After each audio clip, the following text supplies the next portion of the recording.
Transport ద్వారా birds తీసుకున్న ప్రతి ఒక్కరికి రెగ్యులర్‌గా ఎదురయ్యే సమస్య ఒకటి ఉందండి. ఈ వీడియో చివరిలో అదేంటో చెప్తానండి.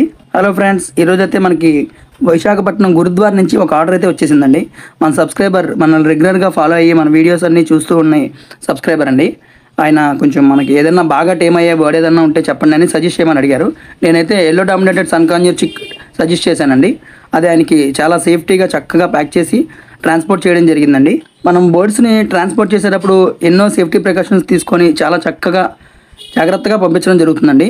అయినా సరే చాలామంది కొంచెం వాళ్ళకి రిసీవ్ అవ్వగానే కొంతమంది కంగారు పడుతున్నారు. అదేంటంటే ఈ బర్డ్స్ వాళ్ళ చేతిలోకి రాగానే అవి ఫీడ్ తీసుకోవట్లేదండి, డల్గా ఉన్నాయండి అని చాలామంది కంప్లైంట్ చేస్తున్నారు. అదేం కాదండి, జర్నీ చేసినప్పుడు స్ట్రెస్ కామన్ అండి. అది మనుషులకైనా బర్డ్స్కైనా దేనికైనా ఎనీ యానిమల్స్ ఏదైనా సరే ఇలాగే కొంచెం జర్నీ చేసినప్పుడు స్ట్రెస్కి గురవుతాయి. ఆ స్ట్రెస్లో ఒక పూట కానీ ఒక రోజు కానీ కొంచెం డల్గా ఉన్నా ఏం కంగారు పడాల్సిన పని లేదండి. దానికి కొంచెం టెన్షన్ పడొద్దండి. ఇలాంటి బర్డ్స్ మీకు